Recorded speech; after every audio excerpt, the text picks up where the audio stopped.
One day, on a beautiful sunny day, a couple of people were walking down a busy street, unaware of anything. They were merrily discussing a topic in which they were both interested, until behind them they heard mumbling, containing only vowel letters, which gradually began to turn into words. Behind them came a guy with a bag on his head, who was reaching for the girl and clearly hiding something behind his back. His eyes, which were barely visible through the holes in the cardboard, were so bulging that one would think he was a mentally ill person that he whispered, "Asagi."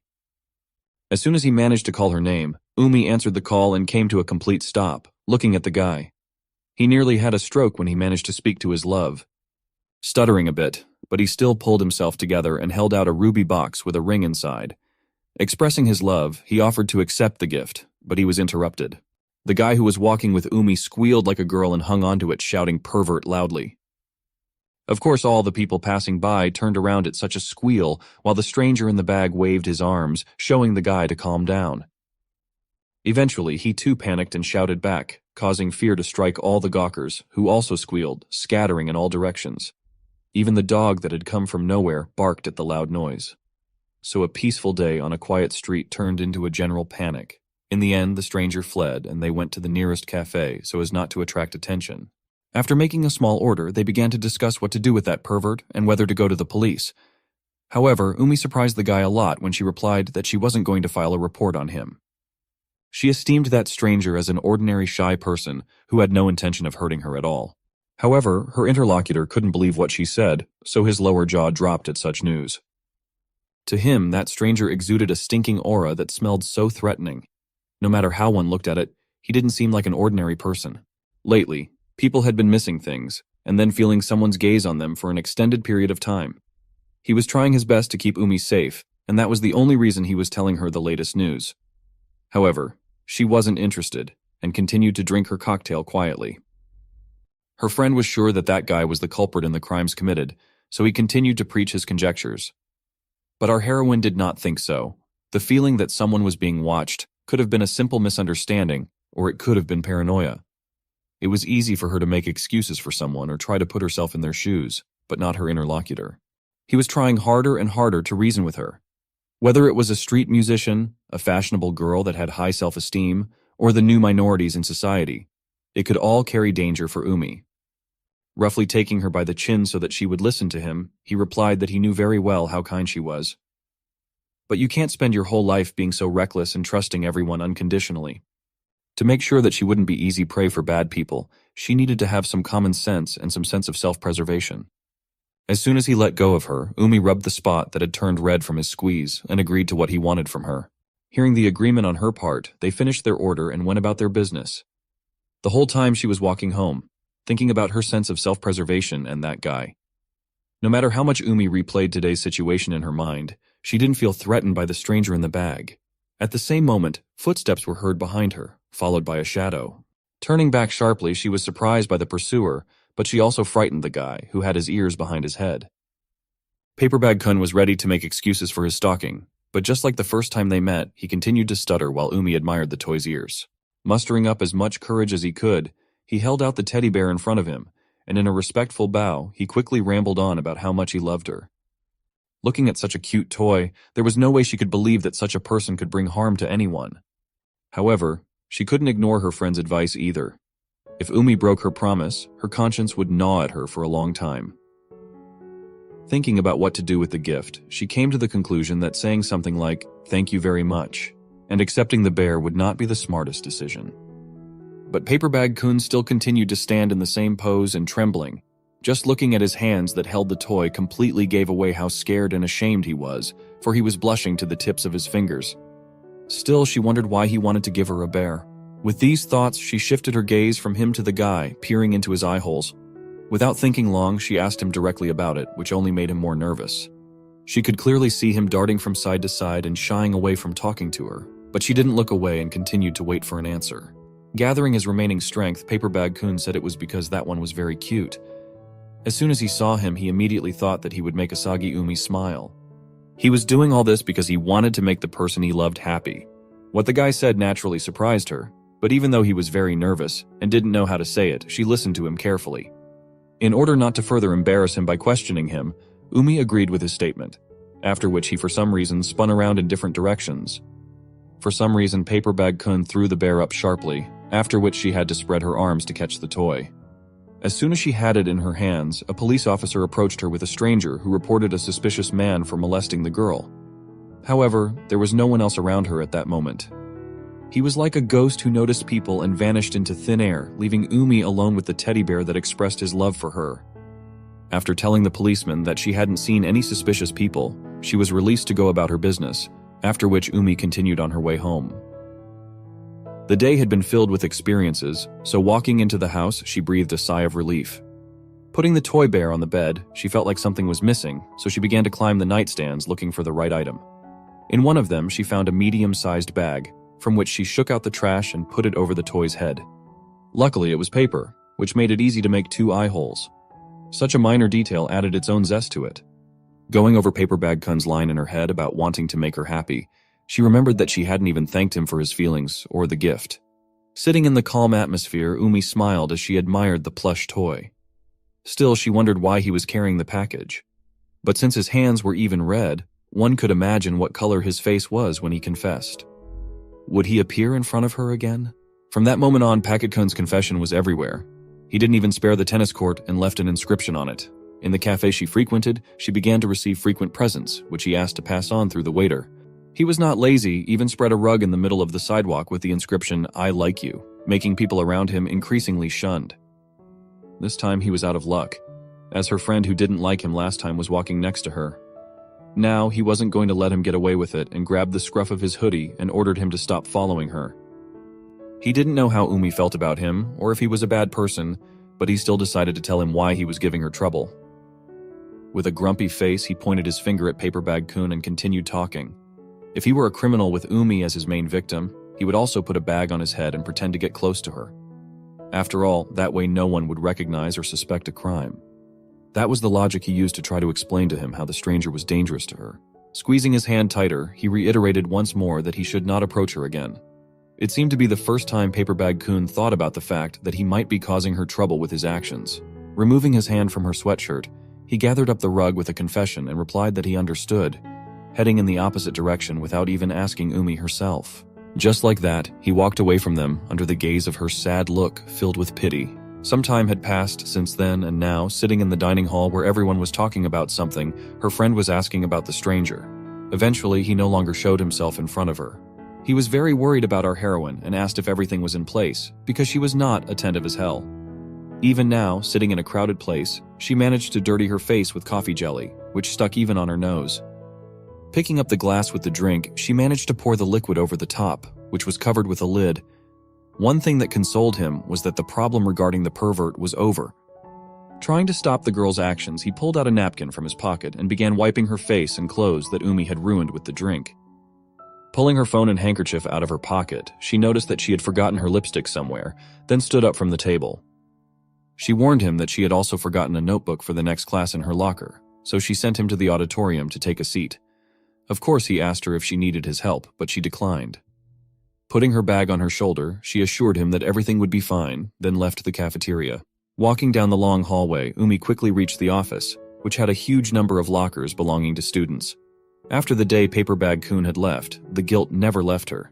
She had never taken his actions as a nuisance, but somehow she still remained silent. Surely he wouldn't show up again. Opening her closet, she looked through all the notebooks for the right paper, but she didn't find it. That was rather odd, since the last time she had left it here. Closing it, she stepped away from the door and, citing her holy memory, left the cabinet. She still had a few empty notebooks in reserve, so missing one wasn't a serious problem for her. Immersed in her thoughts, she didn't even notice the man who was around the corner walking towards the same office. Because of her accidental actions, all the books and notes flew out of his hands, scattering across the wide hallway. Of course, Umi didn't mean to pounce on him and started apologizing, but was greatly surprised when she happened to see the signature on one of them. Asagi Umi, firmly inscribed on one of the notebooks the stranger had begun to hastily collect. Holding out the notebook to her, he smiled amiably and asked if it belonged to her. He didn't know how to find and give it to her, so their encounter seemed like a whim of fate.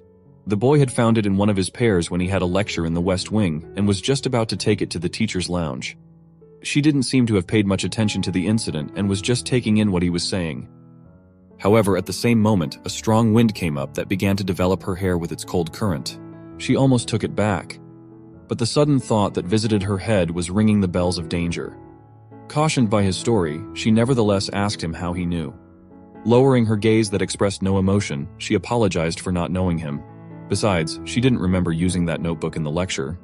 Even though Umi treated people with understanding and seemed trusting, but his words didn't agree with her memories. Since they had never met, he couldn't know her by sight. Pretending to let go of the notebook out of shock, the stranger grabbed her hand as she rushed to catch the outline. He squeezed her hand painfully, making it impossible for Umi to break free. The guy started rambling that she was doing it on purpose to get his attention, continuing to pretend to be unavailable. Naturally, there was nothing she could do against the tough guy, so she had to listen. The stranger started talking again about how she kept hanging around guys, baiting them with her strange appearance. Pulling out the lipstick he'd stolen from her back pocket at recess, he assumed Umi was using it to try to match his tastes. She didn't immediately recognize it, as she was sure she'd forgotten it at home, but it was indeed hers. The guy was sure that she was just afraid of being liked, and so she pretended not to know him. However, he considered such behavior to be over the top. All this time she had to listen to his speech without even realizing what he was getting at. After such cruel words, in his opinion, he decided to teach her a good lesson to remember how to behave. With each step he came closer and closer to her, continuing to squeeze her hand until they reached the wall. Her pupils narrowed with fear, and her breathing quickened, releasing a ton of adrenaline into her bloodstream. At the same moment, Papebag-kun appeared out of nowhere, disengaging their hands and stepping between them. Behind him, he held a beautiful bouquet of flowers, the petals of which scattered across the corridor. Of course, the crazy guy didn't like the fact that some man with a bag on his head was blocking Umi's way. However, he didn't even think about the fact that she was terrified, but thanks to the bouquet that Papebag-kun was holding behind her back right under her nose, turned her attention to him. Gritting her teeth, she accepted it and snuggled her face into the flowers, freeing her hands for him. This kind of behavior Umi didn't like the guy.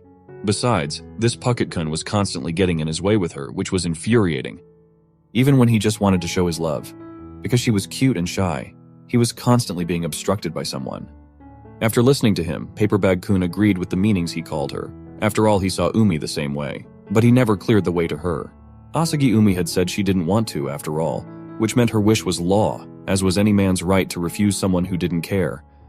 He thought it was wrong to do what she didn't like, because the person she loved should only wish for happiness. Our heroine was excited by his words, because he came to her aid, even disregarding his shyness.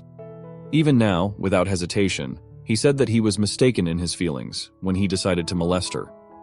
However, the guy had no intention of listening to him and silently grabbed the bag. Revealing his identity in front of them was not in his plans, so Papebag-kun pleaded with him to come to his senses and let go of the cardboard, but he was not heard. Naturally, the young man who had brought her notebook wanted to rip the packet off and stuff his face, so he prepared his fists and was going to punch him with the words "die." But Papebag-kun couldn't let him do that to him so easily. Pushing him away with all his might, he was able to get rid of the hands that were holding onto his cardboard. Losing his balance and hitting his head against the wall that was not far from him, the stalker rolled down it, clutching the torn package in his fist. Papebag-kun quietly crept up to him and poked his head with his finger, seeing no movement. He abruptly yanked his hands away from him and stepped back with great surprise. Turning to Umi, who was staying behind, he calmed her down and told her that that guy was fine, just fainted. Meanwhile, she couldn't believe her eyes. In front of her stood an ordinary guy with good looks, which immediately caught her attention. She continued to stare at him silently, clutching a bouquet of flowers in her hands, the petals from which were lying all over the corridor. Looking at the girl, Papebag-kun suddenly realized that his viewing angle had increased and he was starting to see better. Turning back around, he noticed that the guy had pulled his defenses off. Crawling over to him on his knees, he asked him to hand over his item, being polite to the fainting man. Watching his frantic attempts to hide his face, Umi spoke to him, causing him to turn towards her. She thanked him for his help. The only thing she hurt was only her arm, but she was fine. Turning her head to the side, she said that he didn't need to close with the bag. But then realizing that he might have his reasons, she rephrased her words and said that it wasn't that necessary. Plus, it was a great chance to apologize for yesterday, which she actually did, twirling her head in embarrassment. For Papebag-kun, they turned out to be more than just words. What Umi said was very important for him to hear, so he got up from his knees and walked over to her. Reaching out, he placed his hand on the back of Umi's head, and with his other hand, he grabbed the back of her head and pulled her into his arms. Such sudden movements made her eyes widen greatly, and her mind began to go into incomprehensible things. He understood why she had begun to look away from him, for he also often looked away from people's eyes. He did it especially often when he was scared. Papebag-kun's words made her forget that she was holding the bouquet in her hand, and it fell to the floor under the force of gravity. Squeezing her tighter and tighter, he hoped that Asagiumi wasn't too frightened from that guy's threats and worried about her a lot. His actions would have melted any girl's heart, and that goes for our heroine as well. She finally managed to understand his thoughts and what he was up to. Snuggling up to him, she nuzzled her nose into his sweatshirt and replied that she was very scared, but thanks to him she was protected. Clutching his clothes in her fists, Umi told him that she had always been slow to notice what was going on around her. When he looked at her, she looked up and smiled affectionately in response to his concern. She was glad to have someone in her life who came when she needed help, so she was grateful from the bottom of her heart. After she thanked Papebag-kun for coming to save her, his heart almost jumped out of his chest, after which he released her from his embrace. Her smile was so dazzling that he even trembled, after which he squinted his eyes at the brightness. Swaying from side to side, he wiped them and said that her smile was suddenly flooded with bright light, as if it was eye poison or worse. Of course, the protagonist tried to calm him down, because she knew he was exaggerating. But the more she talked, the more his face turned red. Like a ripe tomato, he stood in front of her and tried to cover himself with his hand. And after all, he just wanted to do something to keep Umi smiling. Except the fact that he was alone with someone he cared about made the situation not terribly bearable. From so much adrenaline, he even started banging his head against the wall at her screams, which she used to convey that the injuries wouldn't get any better. Just at that moment, he gave himself one last bump that made even Umi, who had to catch him, nervous. Just like that, late evening came, and the first thing Papebag-kun saw was a bright moon surrounded by stars. Eventually, he passed out, and now woke up with a crumpled bag on a bench in the schoolyard, hugging a note that Umi had written. It said that she would tell her teacher about everything as soon as the stalker who had stolen her stuff woke up. Plus, she figured Papebag-kun wouldn't want to be spotted by the guards because he had run away from them before, so she gathered her strength and carried him over to the bench. Next, she left her contact information and asked him to text her, but after those lines, the note cut off. He had something to occupy his mind about today, so he reread the letter a few more times. The next day, Umi found herself caught in a hug and screaming. Her friend was tearfully apologizing for what had happened yesterday. As he thought, he should have gone with her. However, she calmed him down and sat him down on the bench that was nearby. She told him that she was safe, thanks to Papebag-kun, and she managed to get away with a minor sprain on her arm. But that was where Tomo saw the problem. The two stalkers had collided in the hallway, after which a fight had formed between them. It was all too complicated, but he finally seemed to be able to admit to himself that he was wrong about Papebag-kun. He wasn't sure if he could be friends with him, but if they talked some more he might be able to change his mind. However, that still needed time. Still, he was still suspicious of him. After all, Umi had given him her contacts. Grabbing her by the shoulders, Tomo started shaking her in different directions and prying what he had written to her. Somehow, he was sure that Papebag-kun had been flooding her phone with strange messages, keeping her awake. But everything had turned out exactly the opposite. No one had texted her or even tried to connect. Looking at how upset she was, Tomo replied that they don't know anything about him. Perhaps the one doesn't have a phone or is just afraid. Though remembering his behavior, he suggested one theory, which they tested on the spot. Pointing his finger towards a tree, he said that the one could be hiding behind one of them, and when she called out to him, he would jump out lightning fast and rush over to her. Dropping his hand, Tomo got up from the bench and went there. But after looking around each tree, he returned to the bench to no avail, exhaling in relief and saying that it was meant to be. As he prepared to comfort our heroine, he put his hand on her shoulder, but she immediately said, "Papebag-kun" out loud, and he was out of the tree in a flash. Tomo was angry because he was here after all. Grabbing him by the collar, he loudly asked him why he hadn't written and made Umi worry. Grabbing him by the scruff of his neck, Tomo started to bring him closer to her, but Papebag-kun continued to resist and ask him to stop. Even though he still had the bag on his head, he habitually covered his face with his hands when he started talking. Shy, Papebag-kun still replied that when he was around, he was making trouble for Umi. Making such a statement, she was greatly surprised, but she didn't interrupt. That was exactly what Tomo had once told him, but who knew that he would continue to follow orders even after she willingly left him the data? However, it was only Tomo's mistake. After realizing what he had done, he let go of his hood even though he still seemed very suspicious. He still didn't know what to say to such a person, but he apologized nonetheless. Still, he wasn't a soulless person, so after making a respectful bow, he thanked Papebag-kun for protecting Umi. He also apologized for what he said when they first met and admitted his mistake when he said he was a troublemaker. Our heroine couldn't get over the fact that they finally managed to get along, so she decided not to interfere. Tomo apologized, saying that he would buy him something to drink as a thank you, and slung his bag on his shoulder and warned him of something important. Looking him in the eye, he furrowed his eyebrows and said that if anything happened to Umi, he would destroy him with his own hands. At that, he left them alone, which made Papebag-kun even more nervous. As soon as she moved over and made room for him on the bench, the protagonist looked at him with a look that invited him to sit down. Accepting the offer, he sat down next to her, after which an awkward silence hung in the air. Umi started to look around, turning her head in different directions so as not to embarrass him, and he watched her behavior. At some point, he realized that it was unseemly to do so and turned away, looking at the buildings around them. Still, the sepulchral silence was weighing heavily on her ears, so she decided to be the first to speak. But as soon as she said the first word, Papebag-kun jumped on the spot in fear. His heart started ramming rapidly on his ribcage, which made him grab that spot, trying to calm down and listen normally to whatever Umi had to say. She wanted to clear up the situation that had happened the other day and started reminiscing about that stalker, while Papebag-kun waved his arms around telling her to stop. The fact that he showed up in that hallway was purely coincidental. He was just wandering around the school when he suddenly saw her being harassed. That's when his body rushed to her defense without even thinking of the consequences, and then what she already knew happened. Papebag-kun hadn't really tried to follow her, and was just looking for her to apologize one last time for all the trouble he had caused. Thinking about his next words created a pause that Umi didn't dare to break. Eventually, somehow, it just so happened that they met in the hallway.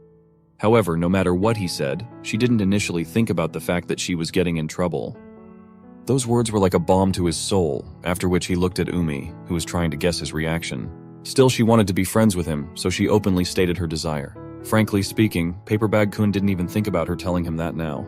He thought for a while and scratched the back of his head, contemplating the answer that would best fit the situation. Still, his thoughts came together as he shook his head negatively. He had other plans for Umi that she hadn't even considered. Assuming that such a reaction was because she didn't have a character of her own, besides lacking something special, she wasn't too surprised by his response. Even Tomo had told her she was too soft, yet she didn't care about other people's opinions. Leaning her hands on her knees, she finally decided to explain why she didn't care for his answer. Squinting her eyes, Umi looked at him intently and replied that she wanted to know more about Papebag-kun. Every answer like that made a ton of goosebumps run across his skin, plus his heart was also uncomfortable and constantly falling at his heels. Gathering his wits, trying not to stutter, he refuted what he had said earlier. Placing his palm on her hand, Papebag-kun said that her temper had nothing to do with it.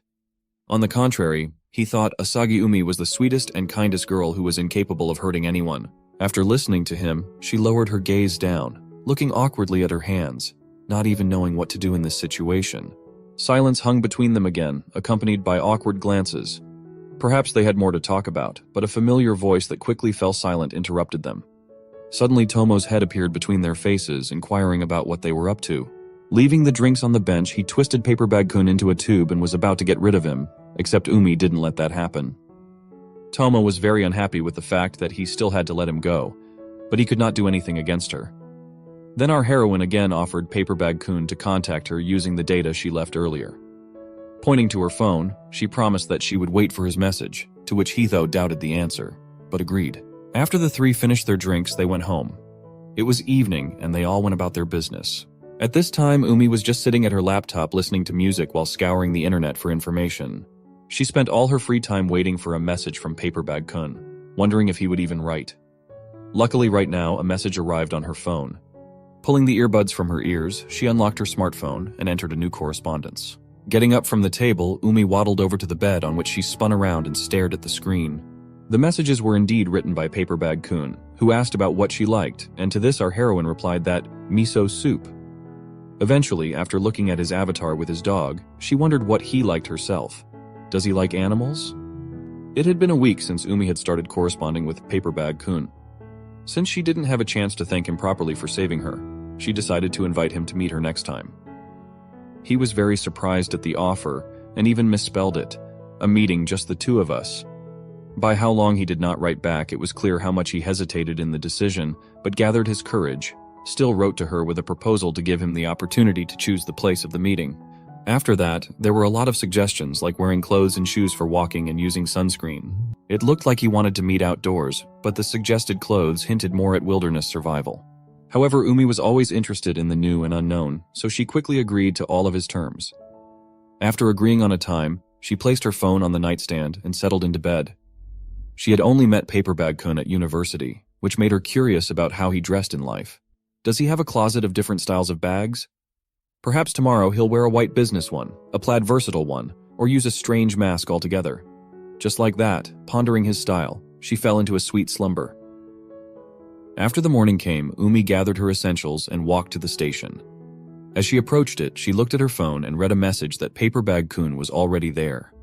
However, the closer she got, the more anxious people she met that were discussing someone. Sure enough, it was Papebag-kun, and contrary to her fantasies, he was standing there in his normal clothes, but with a beekeeper mask on his head. He kept looking around for our heroine, not paying attention to the people around him. But as soon as Umi called out to him, he jumped up high in surprise, scaring the man sitting next to him. After greeting him, she told him that he looked quite unexpected today, to which he replied that this outfit was the most appropriate for their trip. Besides, he could hear people whispering about his appearance. Did he really look that strange? He usually carried a plain cardboard bag, but now he wore a protective mask. After examining him, she summarized that there was nothing strange about it, but just the opposite, more natural than his usual style. Umi didn't choose her words much and said whatever came into her head, but this speech even calmed Papebag-kun down a bit. Still, just as the protagonist expected, they arrived in the village at a huge farm. Hectares of the field were sown with products of different kinds and were astonishing in volume. For some reason, Papebag-kun thought this was the best place to hold the meeting, and unlike the other guys, he chose a more creative place. Raising her hand up, Umi addressed him in a new way, calling him Sunvisor-kun. Such a nickname was hard for him to agree to, causing him to ask to be called by his old name.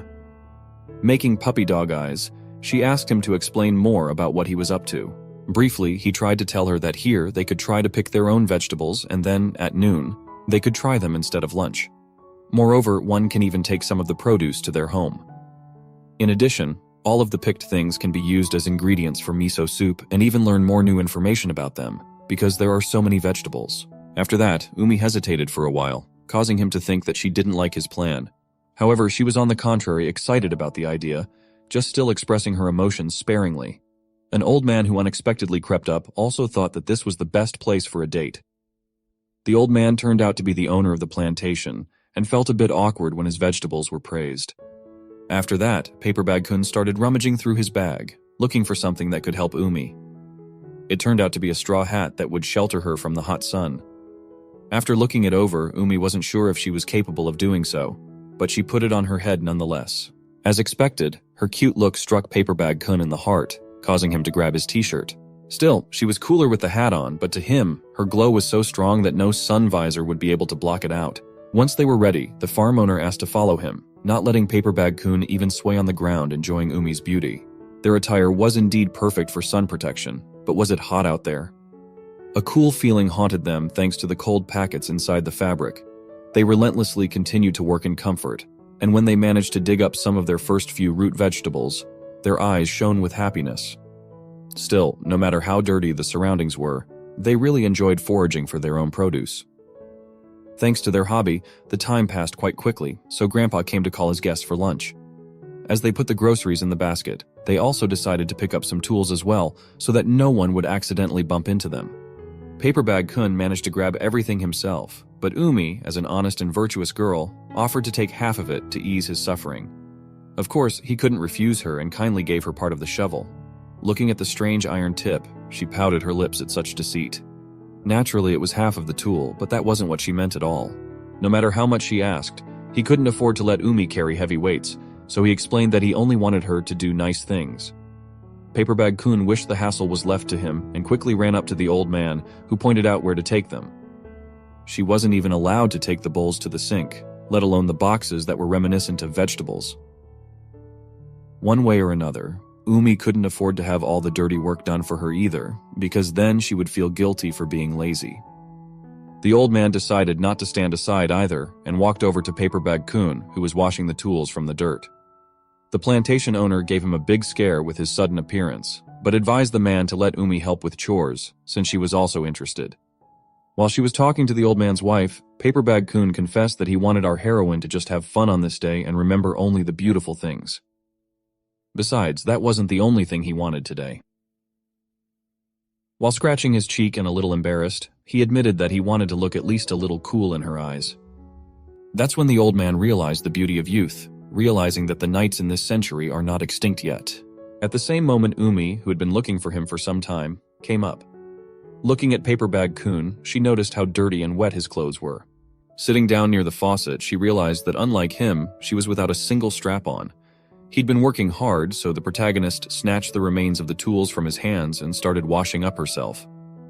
Of course, Papebag-kun immediately tried to take it all back so she wouldn't get dirty, but Umi was stubborn. She abruptly turned around to face him and called out her nickname, after which he instantly pulled away and froze. Watching Umi sulking, he immediately thought that she was infinitely cute, and when she smiled, he froze because she looked twice as cute. Even though this kind of work was tedious and hard, she was still having fun on the farm. Trying to rinse the tools, our heroine brought them to the faucet and made the pressure stronger than necessary, accidentally doused herself from head to toe. Umi, drenched with water, laughed out loud and said that they were perfect together like that. The surprised Papebag-kun didn't reject her words, for there was truth in them, which he thought the same thing. The shaking old man, along with his spouse, peeked at them and envied their youth. Their guests looked beautiful together, which made them remember their youth. Having finished with all the business, they said goodbye to the plantation owners and took their belongings along with the products they had gathered with their own hands. Papebag-kun accurately calculated the time, and as soon as they reached the train, it immediately pulled up. The carriage was half empty, thanks to which their things wouldn't disturb anyone and they wouldn't attract unnecessary attention. Today they had managed to take enough vegetables to make miso soup with. Umi was looking forward to getting home so she could eat her favorite food, but the journey was taking too long. At the same moment, Papebag-kun remembered that she liked miso soup and tried to talk to our heroine, but she only mumbled. Umi's body was very tired, causing her eyes to close more and more each time, plunging her into darkness. Papebag-kun didn't look any better than she did, so she just as quickly began to fall asleep, not in control of her body. At some point, their necks began to sag more and more, and eventually they accidentally leaned their heads together. In this position, they slept part of the way to the next station, leaning on each other. Somehow, Umi managed to wake up first, and upon opening her eyes, she immediately noticed that she was resting against something soft. She tried to move off his shoulder and quickly apologized for leaning on him, but Papebag-kun was still asleep and rolled to her side by inertia. In this position, she managed to peek under the mask that revealed part of his face. Still, he had a pleasant appearance, which made it increasingly difficult to understand why he was hiding. Eventually, she stopped looking at him and started fidgeting in her seat, feeling discomfort in her legs. Umi couldn't find the right moment to wake him up and sit up properly, so she had to stay where she was and stare out the window. When she touched the tip of her nose, she felt hot and sore, and then realized that the hat hadn't saved her after all, and she was burned. They drove on in this position, enjoying the scenery that flashed through the windows.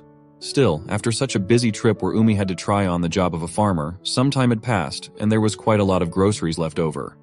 She could have eaten the vegetables just with ketchup, but contrary to that, she stood and thought about cooking. Remembering Papebag-kun being scared of bugs, apologizing for leaning around in the wagon and not letting her carry heavy things, a smile popped up on her face, not arbitrarily. It was still a great decision to go on the trip. Right now, however, they needed to focus on cooking. There was milk, eggs, and even frozen pie dough in the fridge, so there was no problem with ingredients. She spent half a day rolling out the dough and making the potato pie with bacon. It turned out so great that Umi wrapped it in food wrap and brought it to her friends' classes. Sure, it wasn't perfect, and maybe the potatoes were a little coarse, but it didn't ruin the overall flavor. Tomo was surprised that she brought a hand pie, but continued to praise. Plus, the arabesque wrapping paper also added a certain charm. With the amount she brought, there was enough food for every person to realize that our heroine was hiding a great talent. Of course, as she thought, the potatoes looked like they were cut in one fell swoop, but it was still delicious. Her friends liked it so much that most of them reached for more. Umi didn't have time to talk and chew, so she gestured for them to take as many as they wanted and leave at least one. That's how they spent their lunch break talking about cooking. Everyone had their own classes, so as soon as they cleaned up, they scattered around the training building, leaving the protagonist alone. However, that was to her advantage. Stopping in the hallway at the vending machine, she took out her phone, from which she wrote messages while choosing drinks. Luckily, the reply came quickly, so Umi read it and found out that Papebag-kun was nearby. Picking up a few bottles, she went out into the courtyard, looking for a meeting place. She was in no hurry to get there, but she was there sooner than she had expected. No matter how much she looked around, she didn't see anyone. Only the quiet rustling of bushes caught her attention. Looking around, our heroine made sure that there was no one around and began to slowly pull apart the green branches. A huge surprise was that all these sounds were made by Papebag-kun, dressed in a Hawaiian shirt with flowers around his neck. He was carefully arranging the lounge chairs under the huge beach umbrellas, creating a special service area for Umi under the slogan, "Have fun even on a hot day." To her, such an idea seemed like a good idea, causing her to immediately go through the bushes, praising the creator of the nook. However, he denied it and said that it was nothing special. Putting Umi on the chaise lounge, he grabbed a flaming stick and performed a fire dance for her. Of course, the protagonist wanted to help him today rather than rest, but nothing was required of her. Besides, the fact that she had brought a pie made from the vegetables they had recently harvested was even more than enough. And after all, she just wanted to give him a treat. Hearing this, Papebag-kun stopped in place while continuing to hold the fire above his head. A home-cooked meal from his beloved seemed like a pipe dream he couldn't even think of. In a bit of oblivion, he stepped aside to put down the burning sticks while contemplating whether or not he was worthy of a meal from Umi. Besides the pie, she had even brought water, albeit with a peculiar peach flavor. Realizing that the drink had a peculiar additive, he immediately turned around at her call and stared at the bottle with the pink label. Anyone would have guessed he didn't like it, so our heroine grabbed her bag and got ready to go buy another drink. Except Papebag-kun didn't want to infringe on her with his tastes and asked her to stay. For a few seconds, she still stopped, remembering the other bottle she had opened earlier. For Papebag-kun to take her drink would be a gift from heaven, but it was too awkward to accept. For Umi, handing over the tea was a trifling matter, but he continued to bounce back negatively, waving his hands. Just then, Umi raised the drink above her head, whereupon he began to follow. She moved the bottle in different directions, but Papebag-kun kept following her movements without taking his eyes off. Still, she tried once more to offer him tea while he awkwardly covered his face and refused the offer. This time she reached forward for both bottles, but her traitorous hands reached forward themselves, wanting to seize the tea. Still, it was hard for him to make up his mind, so he simply stepped aside. Of course, he had ulterior motives for drinking the tea he had sipped, but his pride prevented him from doing so. That's when Umi was finally confused, except that she knew one thing for sure. Papebag-kun didn't like the peach-flavored drink. She also thought it was peculiar and tasted too unfamiliar, but she decided to sacrifice her taste buds and opened the bottle. Removing the cap, our heroine drank some of the liquid right in front of his eyes, emptying the bottle halfway. Now she had two open drinks to choose between. Forcibly poking at his tea, she opted to keep the peach, for Umi had bought them herself, unaware of the fact that they both disliked peach. Eventually, both bottles touched her lips, so she decided it would be best if Papebag-kun took her favorite flavor. Feeling the heaviness from the liter bottle in his hands, it seemed to him that the pressure that had been building up in his soul for months would explode like a volcano, spewing lava onto the ground. At that moment, he remembered about the pie Umi had kindly brought him. Still, he decided to change the subject, trying to leave the bottle out of sight and not drink from it. Digging deep into her bag, she pulled out a wrapped tray with a piece of potato pie that looked extremely tasty.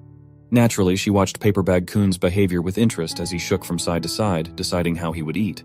Still, it was extremely difficult through the cardboard, which made it necessary to lift the bag from his head. Unfortunately, he only took it down to his eyes, revealing a view of his mouth, which was happily eating the pie. Umi watched him closely, trying to get a glimpse of her secret friend's face. However, it was slightly difficult to do so due to the white cardboard. Noticing her gaze, Papebag-kun suddenly choked, so he tried to cough up the piece that was across his throat. In an attempt to help him in any way, the protagonist treacherously held out the tea, which he greedily began to sip, forgetting that he had no intention of touching her. Only after he drank the drink did he realize what he had done. However, because of this little prank, the coughing still went away as if it had never happened. After that, Papebag-kun suddenly scowled and jumped over the 2-meter fence, leaving Umi alone. He was so embarrassed that a loud scream was heard on the other side of the fence, followed by a lull. He ran far enough away, bouncing for joy along the way, but he did come to his senses at some point and leaned against the wall, from which he slid down to the sidewalk afterwards. The thoughts in his head were buzzing in swarms, which made it seem as if his brain had boiled like a kettle. Raising the hand from which he had kept the pie, he sighed at the weight of life and what he had done. How despicable he'd been, running off without warning. Raising the cardboard above his head, Papebag-kun took another bite, savoring the taste of the potato pie made from the vegetables they had picked together. Still, he loved the taste of Umi's home-cooked food that she had worked so reverently on. He could smell the affection and kindness she was filling the pie with as she cooked. Meanwhile, our heroine was packing the tray back into the cloth, eyeing the tea bottle that she had treacherously slipped to Papebag-kun. Remembering how he drank some of the liquid and blushed, Umi thought about the situation. He was so nervous thinking about the indirect kiss that even she was starting to get nervous remembering his face. Picking up the bottle, the protagonist began to stare at his names, thinking about what to do with it next. However, this was the lesser of all evils.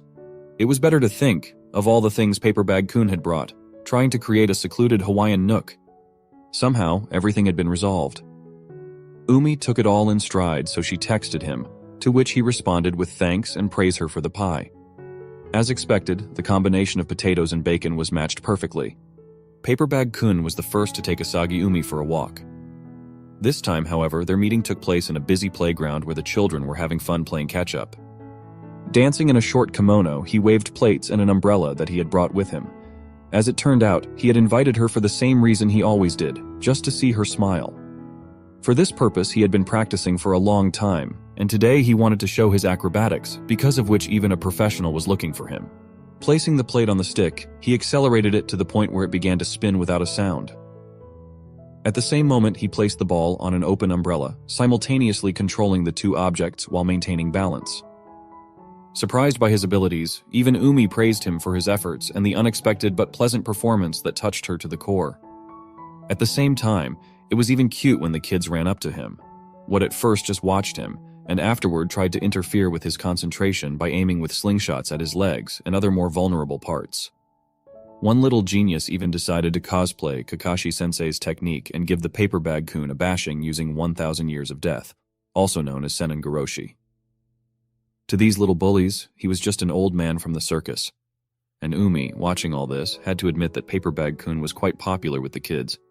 Naturally, he wasn't too happy that someone was preventing him from performing the warakatsu he had dedicated to Umi, so he was a little angry as he tried to playfully convey his wishes to them. However, they were too fearless, and while he swung his fists around, they hung calmly on his shoulders. In the end, the children won, and Papebag-kun was left lying on the ground with his legs tied with a jump rope and a plastic pot on his head. The umbrella was taken away from him, and a branch in one place completed the whole landscape of his humiliation. Unfortunately for him, he lost, but Umi was happy to see him playing with the kids, so clapping her hands called his acrobatics amazing. Still, warakatsu worked and she started to smile, except the weather interrupted their fun. First, a single raindrop fell on her hair, and after that, a real downpour began. The children that were on the playground instantly evaporated, realizing that if they got sick, they wouldn't be able to play. Just like that, Umi was left alone with Papebag-kun. That's when he picked up the sun umbrella lying on the ground and held it out to Umi, not even knowing if it was waterproof. There wasn't much of a choice, though, so he wanted to send her home with at least something. Except she was just as worried about him and didn't want to accept the umbrella, afraid Papebag-kun would catch a cold. So they gave each other the object for a long time, trying to prove that they would get home without it.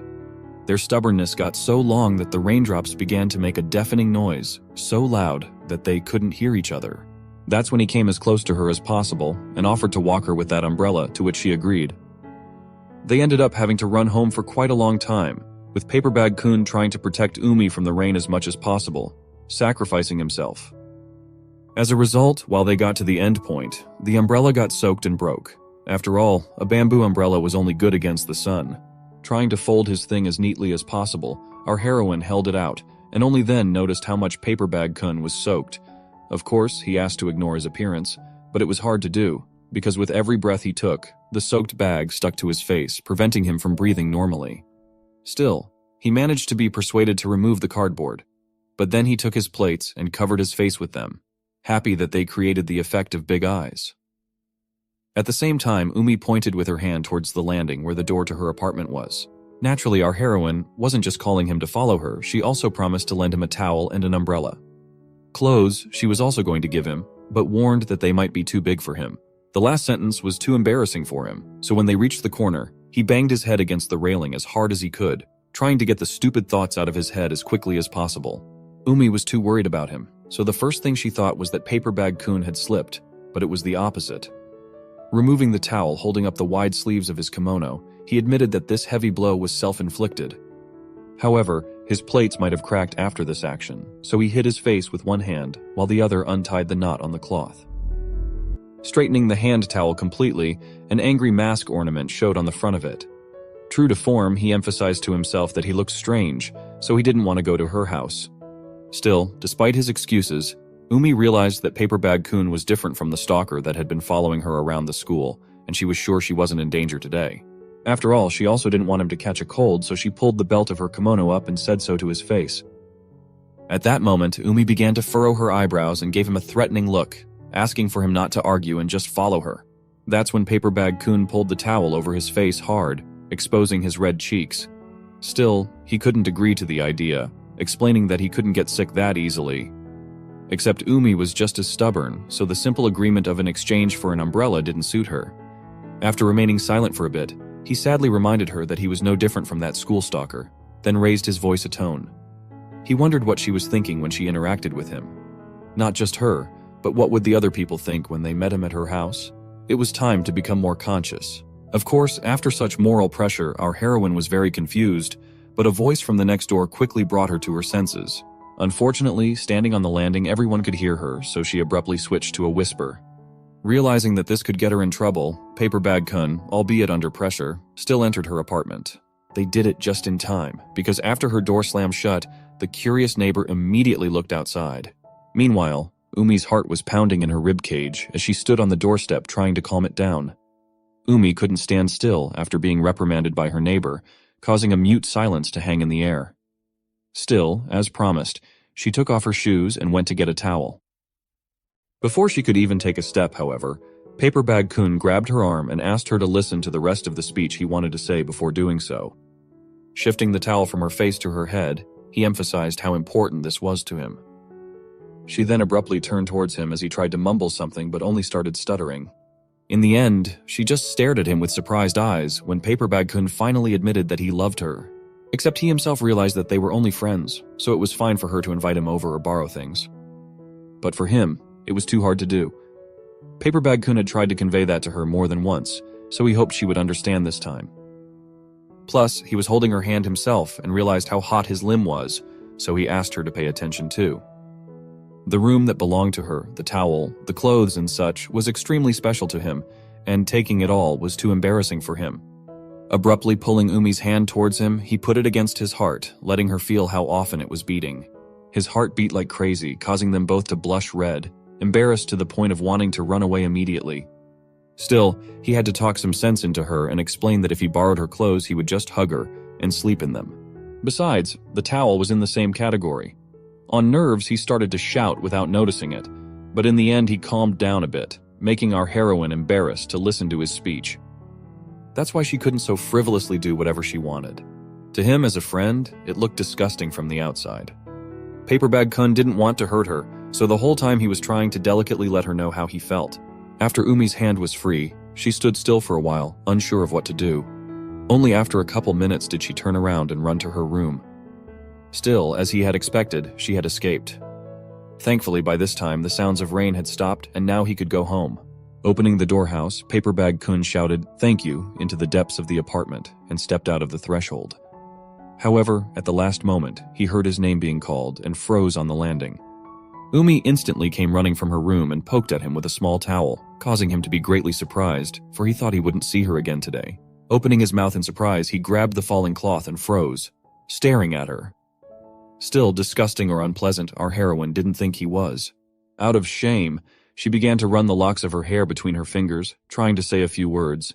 Besides, hugging her clothes or wearing them was only a slightly embarrassing thing for her, but nothing more. Umi then closed the door right in front of Papebag-kun's nose, leaving him completely bewildered. And so he stood alone in the stairwell, listening to the crickets scratching in his head. He'd wanted to explain to her that it was better not to do rash things, but in the end, everything had gone back to the way it was. Thinking over everything our heroine had said at the end, he couldn't stay on his feet and sprawled across the entire flight of stairs. Covering his red face with his equally red hands, he couldn't believe what had just happened. Trying to scream as quietly as possible and not attract the attention of the neighbors. Umi, meanwhile, stood outside the doors, tucking herself into her hair, trying to hide her crimson cheeks. She was very confused about her feelings and didn't understand anything anymore. Umi wasn't herself after this awkward situation, so she spent most of her time thinking about what had happened. Even while cooking, she couldn't get yesterday's situation out of her head, replaying it over and over again. Especially hard, she couldn't believe she could say words bold enough.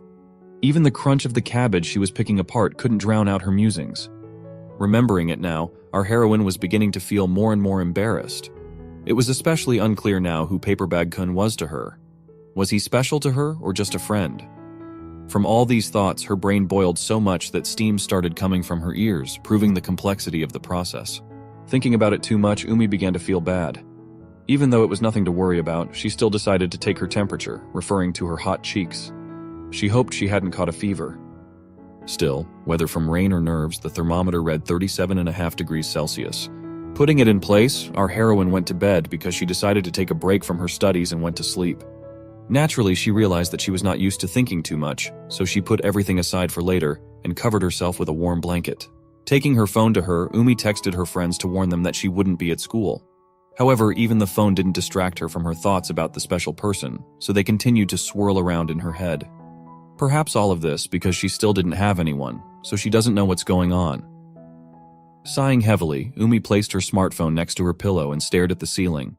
Under the influence of the slight temperature and a bunch of thoughts, her eyes started to slip shut and it came over her, reminiscing about a time long ago when she was friends with a certain person. It was strange that Umi was only now remembering about this kind boy, but it was also hard enough to forget him. Once, when they were playing in the yard, little Umi had cried bitterly, pressing a handkerchief to his forehead, begging for forgiveness. If only she hadn't climbed that tree, she wouldn't have hurt him when he tried to save her.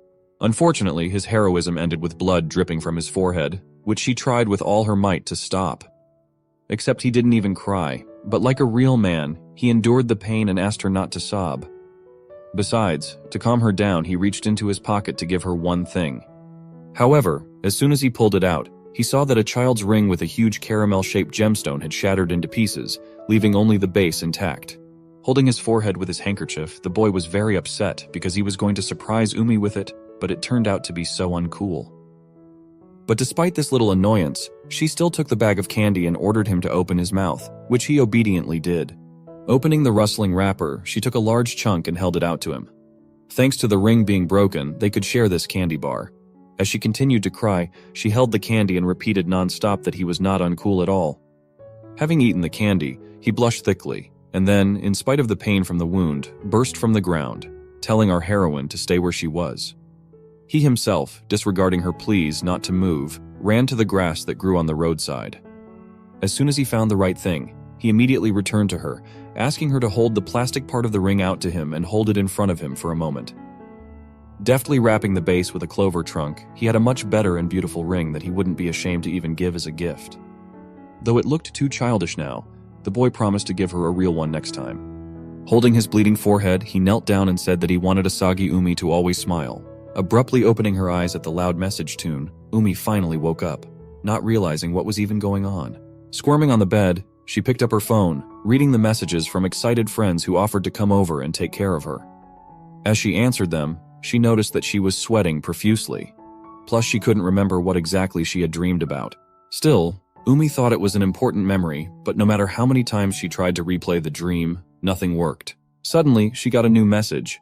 But even our heroine didn't suspect who it was from, because all her friends were in the same group, where she had already calmed them down. Remembering Papebag-kun, she thought that maybe it was him who was worried about her, so he wrote, wondering about her condition. However, reality was too deceiving. It was just a scheduled mailing from a cooking magazine. Umi silently continued to stare at the screen, not understanding why she thought of Papebag-kun. Trying to understand her condition, she was sure she hadn't told him about her garishness, so expecting a notification from him was a fool's errand. The next moment her smartphone beeped again, whereupon she jumped up and rushed to unlock it. As it turned out, she only wanted to receive a rice from her mom, so she quickly replied and tiredly fell back into bed. Closing her eyes, Umi herself didn't understand what was happening to her or why she rushed to the phone every time it beeped. The next second, her thoughts were interrupted by quiet rustling noises that kept her from quietly contemplating life and pressing problems. Rising again from the bed, she began to listen to every movement, then asked if anyone was around. However, as expected, she heard no response. Citing that it might be a delivery, Umi headed for the door, which she had made a habit of locking with 2 locks. Pulling the door ajar, she tiredly apologized for the wait and looked out onto the landing asleep. Though Umi was sure she clearly heard someone's footsteps, there was no one in front of her. Taking it as the effects of a fever, she went back to the apartment, but opening the door, she snagged a package that rustled and caught her attention. Picking it up, she noticed an item lying inside that seemed eerily familiar. As expected, it was the same towel she had lent Papebag-kun. Along with the towel, a wooden stick fell out, rolling towards the railing and hitting it, creating a vibration. The force was just enough to make the dominoes fall one by one. Looking out the door, in the direction the stairs went, she saw the last knuckles catch a small ball of dominoes that rolled down the slide under the force of gravity. Suddenly, there were a dozen bowling pins, which he struck at once. This game reminded her of mini bowling, making Umi watch with her mouth open in amazement. The well-crafted trajectory of the ball also caught the toy mouse, which began to approach her. Suddenly, a string tied to the toy's tail opened a small ball of confetti and a note thanking her for the towel. As if immersed in her childhood, Umi watched the spectacle with wide-open eyes, full of childlike delight. Papebag-kun had once again managed to not only surprise Umi, but also make her smile. All these days, he had only given her happy memories. Looking at the towel, she clutched it to her chest and blushed. Still, he seemed like a nice guy who brought her joy all the time. In her free time, Umi had another encounter with Papebag-kun, who was now standing and trembling at the meeting point, begging her not to do anything. However, in spite of that, she continued to point her sword at him, advising him to prepare for further consequences. She didn't listen to him further, so taking a small run-up, she planted her weapon into a cardboard box, piercing through the Papebag-kun that was inside it. There was a lot of blood, a lot of screaming, but as a result, he came out of the box completely unharmed. Only a cardboard box stacked with swords and sabers remained standing in the middle of the playground, showing how skilled the guy had become at illusion. Umi, on the other hand, was clapping her hands and praising him for his fine performance. Taking one of the blades, she pressed down on the tip of the blade, which flexed quite a bit under the slight force. However, that didn't stop her from marveling at his tricks and how skillful he was, even though he was using rubber swords. Moving closer to the box, she looked at it and assumed he had made them by hand, spending a lot of time on such a fake. Except at that very moment, she got a punch in the nose from Papebag-kun, who forbade her to go near the inventory. He reasoned that if she came any closer, all the magic would disappear. As menacingly as he warned her, Umi didn't even listen to him at this time and stared at his palm as if mesmerized. Waving his hand in front of her, Papebag-kun asked her what was wrong, after which she came to her senses. However, that state didn't last long, and Umi, returning back to looking at his hand, replied that this was the first time she had paid attention to the size of his hand. Lowering her gaze to the box, she smiled, and said that every time she spent time talking to Papebag-kun or thinking about it, her heart somehow started beating faster and a warm feeling in her chest. At this moment, he was so happy that he seemed to be in seventh heaven from happiness. Forgetting how to properly communicate with people, he began to happily juggle his weapon, squeezing out incomprehensible sounds. In this way, he blew off steam and exhaled in relief. He wasn't sure if it would go well, but this time he was glad she liked it. After all, he remembered that when he had asked Michiko-chan to watch him practice, she kept slipping away. She was a cranky person, unlike the kind Umi, except he didn't even realize what had just happened to her. Suddenly she felt a feeling she had never known until now, after she saw a joyful Papebag-kun talking about a strange woman. Her heart skipped a beat and an unpleasant lump started to form in her throat. The news that he was still talking to someone else settled a thick layer of resentment on Umi's soul. Papebag-kun became very agitated when she stopped answering his questions, so he waved his hand in front of her again, drawing attention to himself. However, she only quietly apologized for being distracted, and besides, the evening came too quickly, making no one notice when the streetlights came on, dispersing everyone back home. In the end, it was the best decision for her. As soon as she got home, she immediately sat down on her bed, hugging the teddy bear she had been given earlier. There was only one thought going around in her head that kept her going. Was that fun? Some woman was laughing along with him and must have been a fun time for the two of them. These musings made her squeeze the unfortunate toy harder and harder. With her nose pressed against the bear, our heroine pondered more and more about who Michiko-chan was. At this time, her head was filled with all sorts of nonsense, but she stubbornly dismissed the thought of worrying about him. If that was really the case, in that case she would just ask him about it directly. But then why did she remain silent? At the same moment, her phone buzzed again, notifying her of a new message and forcing her to let go of the toy. Looking at who had sent it, Umi blushed, reading how Papebag-kun was worried about her. He immediately noticed that she had become a little different, so he asked to contact him if he could help in any way. Reading such a sincere request, she was glad to have such an acquaintance, but she still couldn't ask the question she was wondering about. Reading his message again, her eyes instantly became moist with a sense of despair. Like a cornered victim looking for a ray of salvation, she searched for an answer to her question, and it was all because she liked Papebag-kun taking care of her. Clutching her phone in her hands, Umi jabbed her forehead into the screen, trying to realize her feelings. The next day, he was standing at the venue where they held most of their meetings. This time, the organizer was our heroine, whom Papebag-kun was eagerly waiting for, worried about her condition. After a while, she still came running to him, apologizing in passing for being late. To this, however, he replied that everything was fine, and he hadn't waited long at all. Besides, at any time of the day, he was ready to come to her aid. Naturally, she had called him this time for a reason, because she had been thinking about whether to ask him about that girl for a long time. Umi was very nervous, rubbing the handle of her bag, but after gathering her will in her fist, she finally asked about Michiko-chan. That question didn't embarrass Papebag-kun at all, and he was ready to show her picture right now. Except she didn't want to do that, asking him to save her heart. Much to her dismay, he had already unlocked his phone and shoved the screen right in her face. As it turned out, it was the neighbor's cat that he played with periodically. That's when Umi dropped out of his life and didn't answer the guy's questions. Naturally, he didn't understand what was wrong with Michiko-chan, so he thought that she wanted this photo and promised to send her a message. Naturally, our heroine didn't even realize that the situation could turn in this direction, so blushing at her own thoughts, she squatted down and covered her face. Papebag-kun immediately started thrashing around in different directions looking for help, worried that she had gotten sick. But as it turned out, it was much simpler than that. She just thought Michiko-chan was a woman. That's when he immediately explained that it was impossible. All women's eyes become like a ghost's when they look at him. He doesn't even get to talk to them. Plus, to him, all people except Umi look like the kokichi that was jumping around. Whatever he said, but Umi kept covering her face in shame. She felt that it was only her fault of misunderstanding and thinking about the fun time with Papebag-kun. Our heroine was scared of competition from the other woman, so she was jealous. She had never felt so ashamed before. Such a statement made him freeze in place with his hand outstretched. Only the silence continued to press on his ears, immersing them in his own thoughts. Besides, he didn't believe that such a thing could happen, so he asked again if it was true. The answer was affirmative, but he didn't calm down and asked again a few more times. However, nothing changed. Only this time she looked at him and told him not to ask about it again, because she was very embarrassed. After Umi turned her head, she saw that she didn't look the least bit flushed. Papebag-kun was also sitting beside her with a raised bag. Covering his eyes with his hands, he apologized for it, averting his eyes to the other side.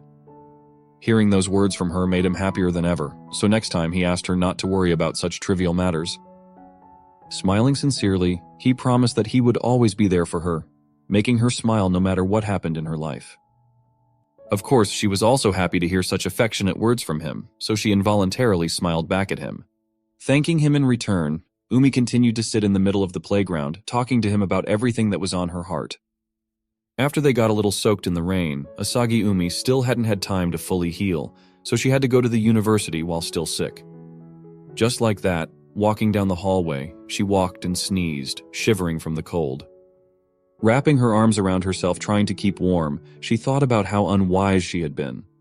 Deciding that she could better focus on her assignment if she came early to campus, our heroine did indeed come to the university early, but the temperature outside was dropping rapidly every day, making it quite chilly. After that, she seriously considered buying a coat. When Umi walked through the library doors, she was surprised to see that there were already a few people sitting there, so she made her way over to a free table, trying not to make any noise. Placing her bag on the table, she opened the zipper and saw the striped towel she had started carrying around with her as of late.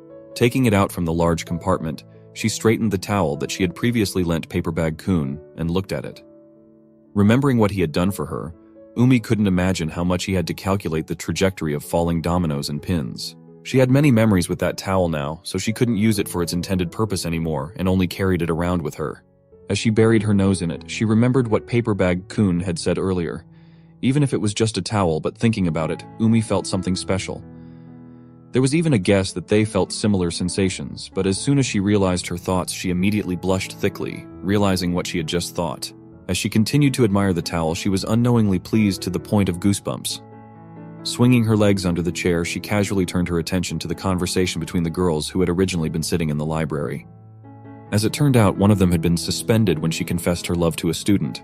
Looking up in the direction of the dialogue, she realized that the guy did offer to meet her at a time that was free for both of them. Naturally, her friend was happy for her and wished to hear the continuation of her date, but everything turned out not so rosy. That student literally shouted that at the moment it is not possible, and frowned her eyebrows. At this meeting, after everything that had happened, he was the one who had offered to stay friends. She couldn't believe that he had managed to say those words so easily. Even Umi was surprised to hear some guy dump a girl so easily. She continued to complain to her friend about her feelings, not knowing what to do with them. Left rejected, she had to resign herself to it and just forget about him.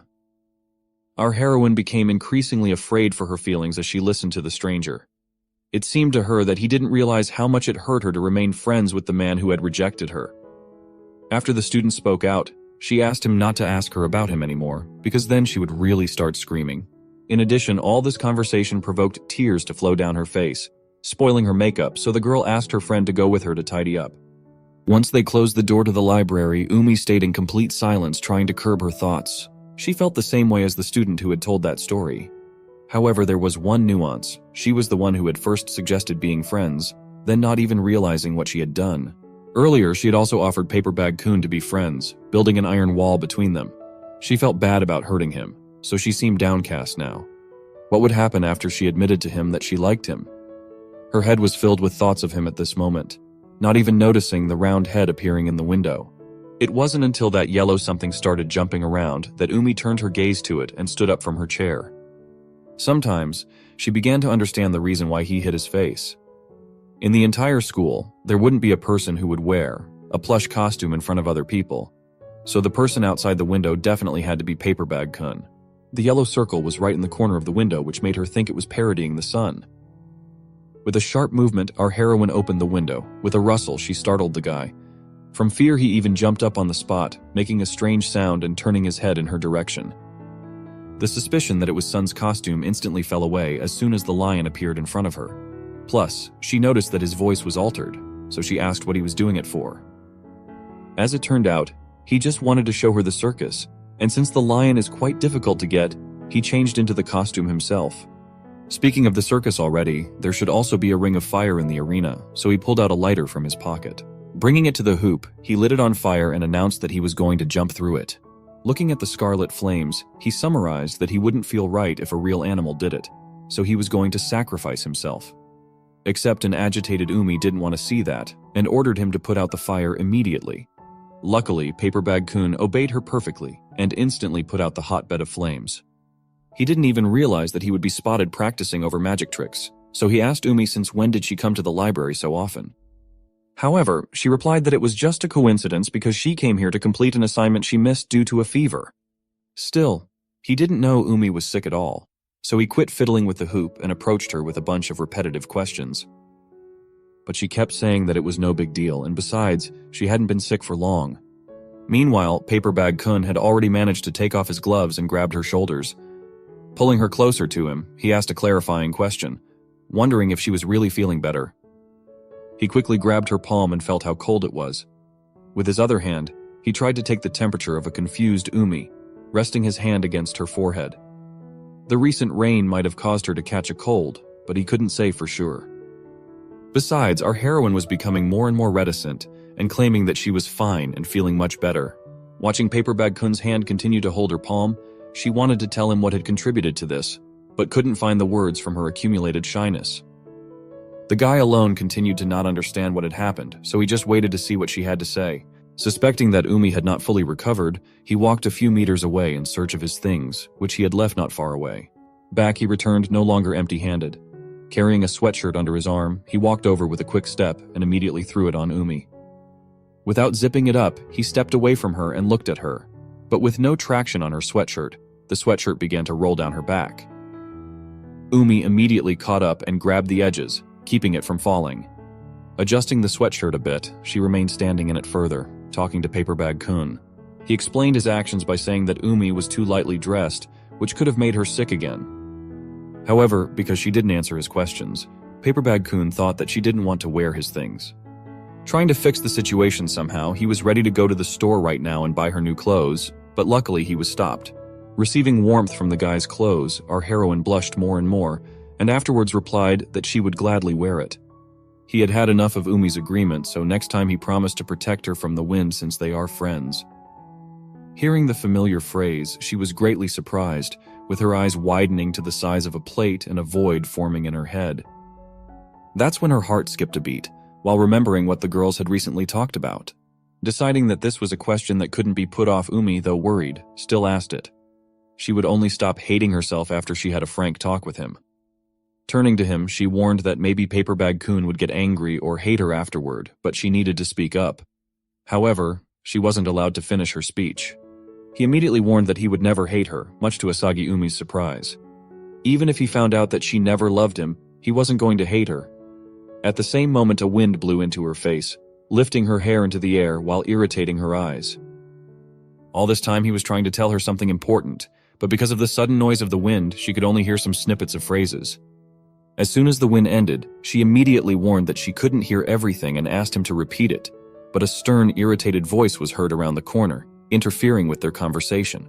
Gathering all of his equipment, Papebag-kun said goodbye to Umi and asked her to take care of her health. Staying in the library by herself, Umi watched doomfully as the policeman ran after him, which clearly remembered his previous tricks. Tugging at the edges of her sweatshirt, she muttered that before she had a chance to speak up, he had replied that he would never hate her. Leaving the empty library, she realized that after everything she had heard, she wanted to be more than friends. When Umi returned home after class, she couldn't find a place to sit. Sitting at the small table, she tapped her fingers on the phone, trying to get her thoughts in order. If she told Papebag-kun that she wanted to be more than friends, he would definitely be surprised. It was pretty hard to choose and make the right decision, but it was impossible to stay silent either. At the same moment, a message from him arrived on her phone, which she did not let out of her hands. A little earlier, our heroine suggested that he meet somewhere, and he agreed, proposing to meet in the park as always. Her joy had no limit, because finally she will be able to confess her feelings to him and end her torment. However, as soon as she locked her smartphone, she saw the reflection of her disheveled hair in the dark display of the phone.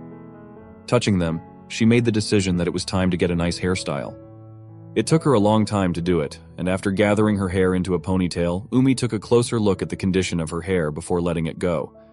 Unfortunately, it was hard to replicate the hairstyle she had been taught, so she had to spend a few hours getting ready to go to the park.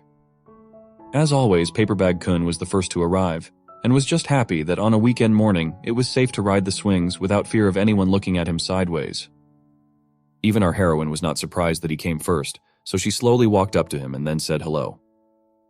At the sound of the familiar voice, he responded abruptly, and as soon as he turned around, he immediately stared at her.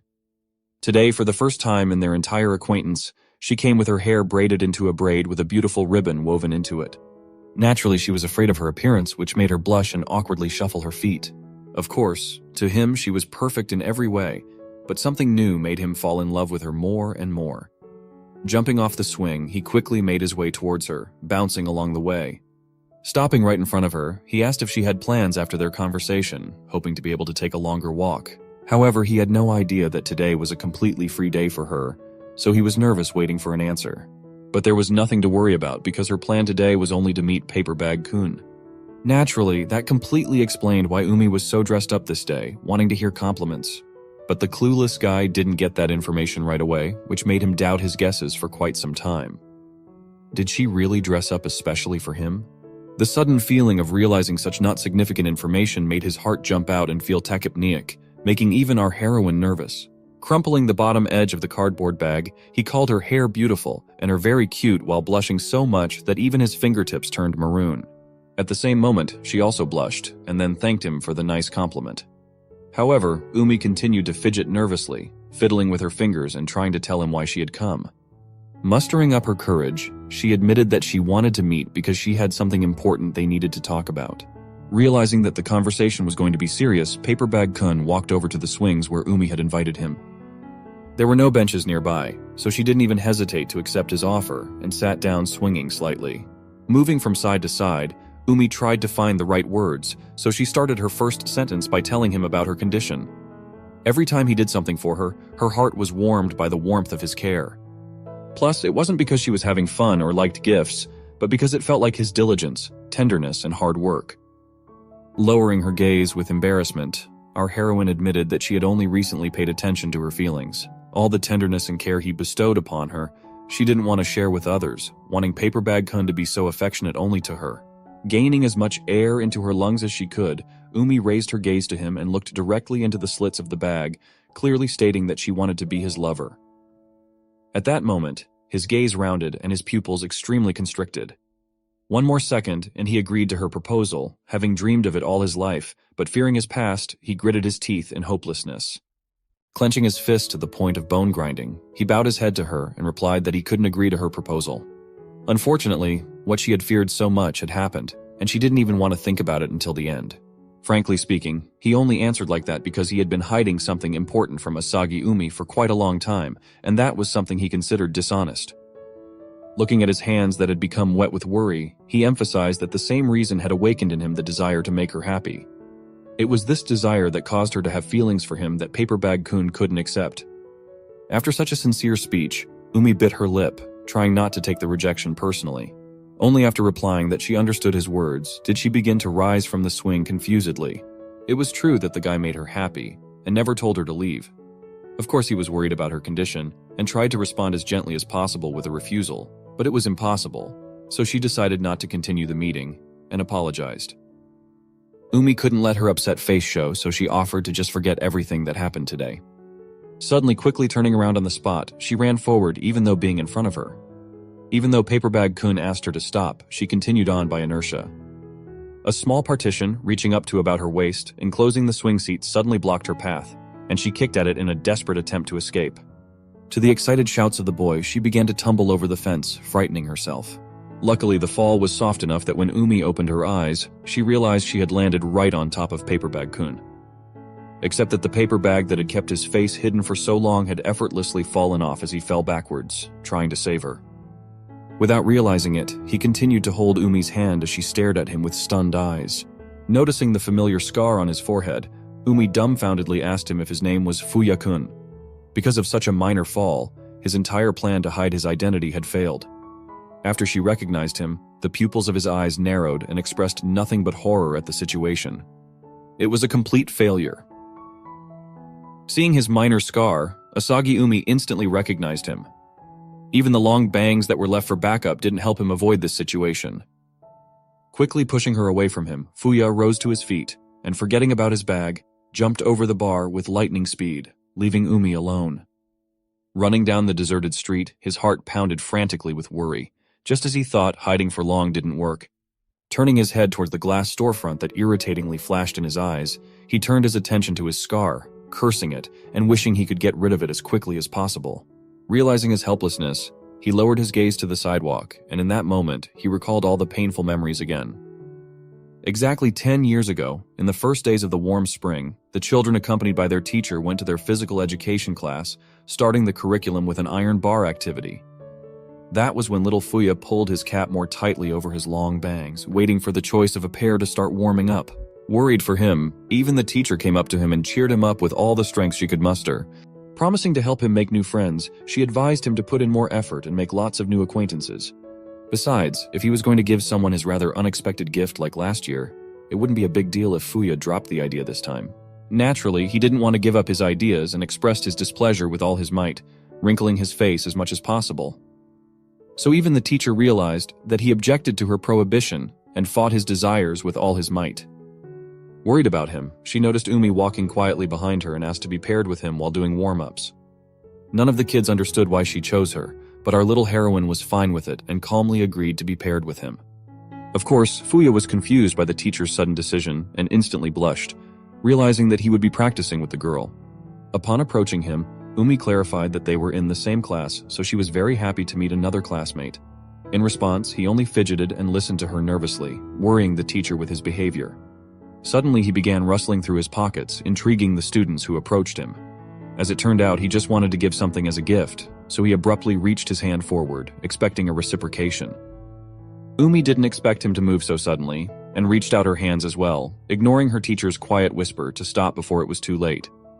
After that, many black strips resembling elastic fishing lines sprinkled into her palms. No one realized what it gave away, so guesses started from the threads and ended with someone's hair. Many children after that became afraid not only to socialize with him, but also to stand near him. However, Fuya himself was proud of himself for gathering his strength into a fist and giving her something important. Only the teacher was holding her head, nervously listening to the whispers of the students and thinking about how to explain it all to her now. Umi alone, who had been naive since she was a child, called him over and asked him why he had given it to her, while looking at the gift, trying to identify the hairs. Realizing finally that he had done something wrong, he began to shake and stutter, trying to tell our heroine to give it all back. However, she was not embarrassed by this and looked intently at Fuya and smiled, thus trying to calm him down, asking him to say the right words slowly. Such kindness touched him to the core, and his heart felt calmer. As it turned out, a little earlier he had watched TV, where it was said that cat whiskers bring good luck. So many people keep them as a talisman. Only he didn't have a cat, but there was a small dog living in the house that spent a lot of time with him. That's when he started collecting her frayed whiskers.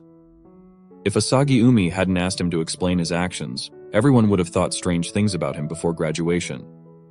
After examining the gift, she replied that she completely understood his intentions and accepted. After all, he just wanted to give her a talisman. Smiling affectionately at Fuya, she assumed that this jewel was strongly important to him, so she thanked him from the bottom of her heart for his concern. Seeing her enchanting smile, he couldn't help but blush, so he continued to stand all red with his mouth open. After that, she asked the teacher to hold the talisman until the class was over. The teacher happily agreed to do so, and was very grateful that Umi was sympathetic to such a strange gift. Even Fuya was shaking with happiness, happy that he wasn't called weird or rude. While everyone sat in their seats and listened to the 3 techniques of practicing with the iron bars, he only thought of our heroine. She understood how precious his dog Poochie's whiskers were, so when Umi called out to him in a whisper, his heart almost flew out of his chest. Fuya's face turned even redder when she moved close to his ear and told him that she would put the whiskers in her purse as a real talisman and then hang it on her school bag afterward. On the joy of such a beautiful and unexpected event, as if on wings of happiness, he rushed home, not stopping once on the way. Slamming the door loudly, he rushed straight to the dog, shouting with his dazed look that he really liked him. As he hugged Poochie, he couldn't calm his rush of tenderness as he pictured Umi's sweet smile. From that day on, he wanted to do anything just to make her smile even more. After taking some time to calm down, he took out a notebook online and started writing down plans to make Umi smile. Fuya even contemplated taking part in the race. Doing something cool always made girls excited, so he hoped she would react the same way. He even called his dog to help him brainstorm, expecting some sort of advice. Thus began his period in winning Umi's heart. After a few months, it was time to execute plan number 25. With a rather short haircut, he confidently walked to school, thinking about how girls couldn't possibly like dirty boys. After all, he just wanted her to smile, but unfortunately, all his past plans had failed miserably. The gifted pudding didn't work, and watering her favorite bush wasn't an option. This time, however, he was serious and with goosebumps running down his spine, but he managed to find Umi, who was just about to head home. There was a look of confidence in his eyes, and in his head he had the meeting planned out to the last detail. Gathering all his will in his fist, Fuya finally asked if she wanted to look for cicada shells with him. Luckily, she found such a dubious idea amusing, and Umi happily agreed, making him incredibly happy. After agreeing to leave their school things, they promised to meet at the school gate immediately, so they quickly rushed home afterward. It was the chance of the century for him, so this was an opportunity he couldn't miss. He immediately ran to his room, and not forgetting to pet the dog, went to the top drawer of his desk. As it turned out, there was the very caramel ring he wanted to give her. Taking the gift, he headed back to where they had met, after which they went to a park far away from the house, where no one would disturb them. He was glad he was able to surprise Umi, in whose eyes he saw delight. A swarm of cicadas swarmed the large tree, making his eardrums twitch with every sharp sound created by the scraping of chitin. Before she could tell her joy, Fuya immediately rushed over to her as she slowly but surely climbed up the tree trunk. Except the way her eyes were shining didn't allow him to stop her action for fear of making her very angry. Umi asked him not to worry and just wait for her on the ground until she collected the cicadas. In fact, he realized that as a man he should have climbed instead of her, but since she was having fun, maybe it was even for the best. Unfortunately, his fears were not in vain. For the next minute, her foot slipped on the slippery surface of the branch. Seeing Asagi Umi plummeting downwards, he unknowingly rushed to catch her, not even thinking about what might happen to him. After a wrong jump, his maneuver ended in a complete failure. Fuya's head flew straight into the tree trunk, not even catching our heroine. Only one hand got a little under her neck and from the bump still and did not save. Sitting on his knees, he looked worriedly at the frightened Umi, who was even more frightened when blood began to run down his forehead. Sparing no expense, she quickly took out a handkerchief from her pocket and applied it to his forehead, indicating the presence of blood. Sitting on the ground like that, she apologized for her ill-considered act, thinking that if she hadn't tried to climb the tree, she wouldn't have hurt him while he was trying to protect her. Watching her crying and upset face made him very sad, and he began to say more and more often that he never wanted her to cry.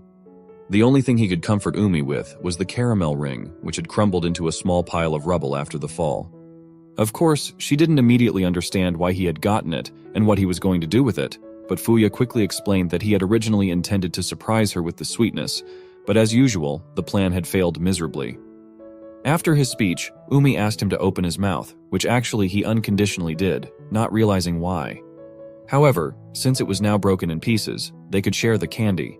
Unfortunately, her tears continued to hail down her cheeks as Umi held out the candy to him. She was trying to convince Fuya, and herself included, that he would never limp again. Except he wasn't thinking about the injury anymore. Even now, sitting with a broken forehead and munching on caramel, he kept thinking only about how beautiful and flawless she was, and how much he liked her. Thanks to her care and worry, he even stopped paying attention to the pain.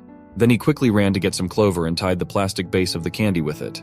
Naturally, he knew that his methods were very wrong and strange, but he continued to express his feelings as best he could. Still, even despite his quirks, Umi didn't refuse him and gladly accepted the gift instead of the broken caramel ring. For now, it was ridiculous and too big, but in time Fuya promised to get her a proper and real ring.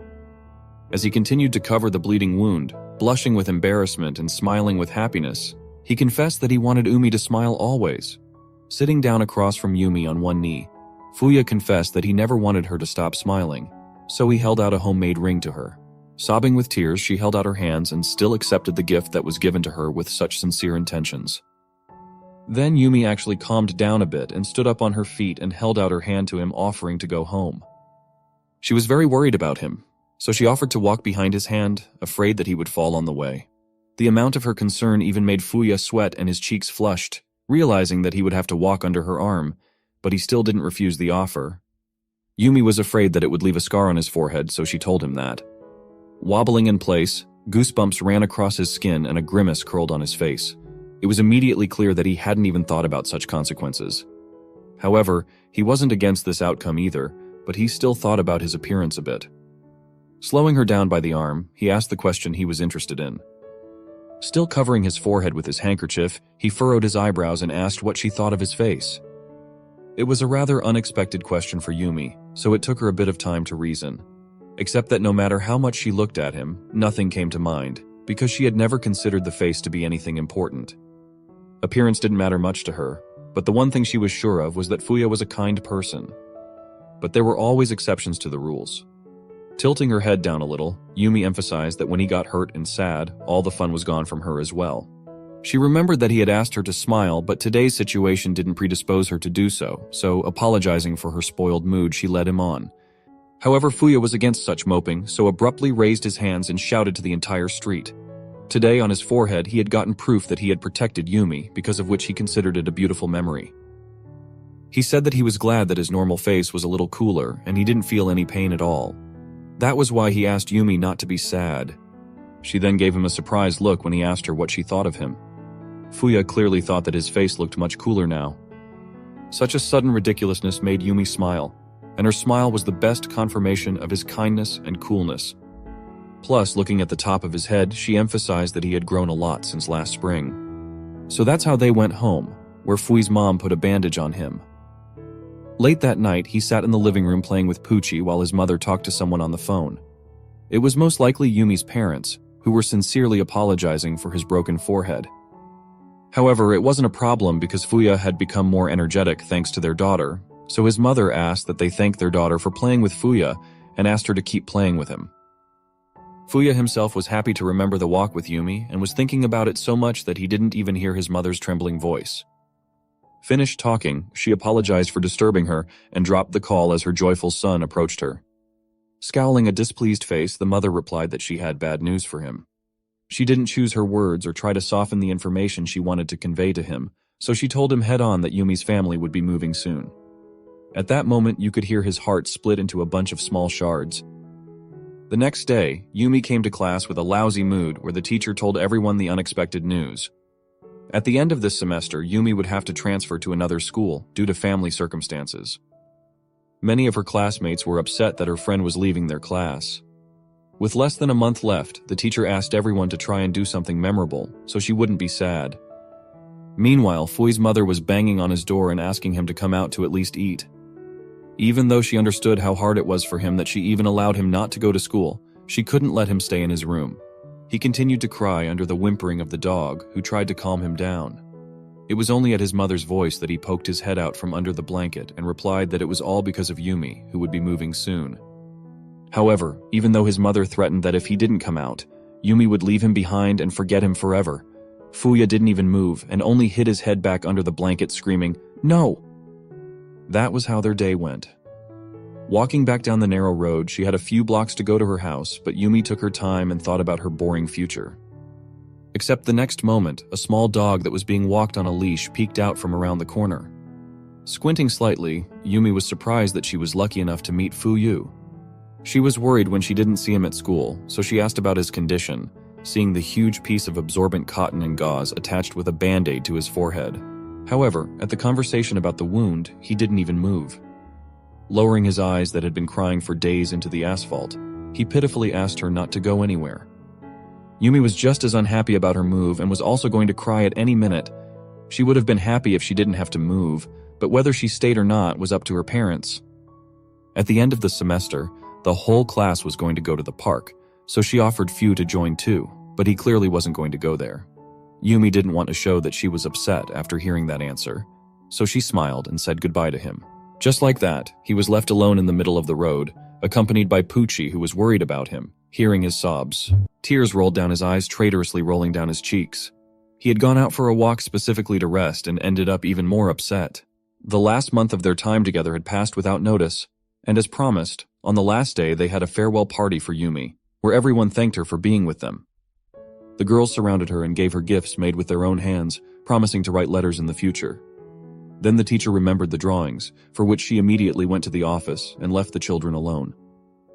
Only the boys alone were chatting among themselves and sitting at their desks. However, no one but Fui interested her, so Yumi walked over to him. Laying his head on the desk, he covered his face with his hands and quietly kept asking her not to go anywhere, hoping that she would hear and agree. Everyone noticed how after the news of the move, Fuya became less social and kept asking her to stay. The girls tried to reason with him, asking him to stop sulking, but he didn't respond to their words. One classmate even reminded him that he never went to Yumi's house to socialize, but he still keeps saying, "Don't leave." Even the guys passing by became scared at the way the girls were talking to him. No one even suspected why he was doing it, so he had to honestly answer that he would cry as soon as he saw her. Hearing this, Yumi was ready to rush over to comfort him, but he shrieked sharply, which startled everyone. He boldly shouted that he hated all of this, and in a burst of emotion he spoke out. Fuya hated everything his classmates did. They looked calm, as if they had already accepted that Asagi Yumi was leaving. Even she herself had accepted it and didn't protest to her parents. On emotion, raising his crying eyes at his classmates, he shouted out that he hated them all. Many who considered him selfish, unable to understand the feelings of those around him, turning their backs on him. Only Yumi calmly took such words and went to her seat to pick up her briefcase. Just at that moment, the teacher arrived, who saw the discord in the class and didn't understand what had happened in such a short period of time. After taking her things and drawings, Yumi thanked her for everything and said goodbye. In return, she was wished to give her best in her new school, not doubting her abilities.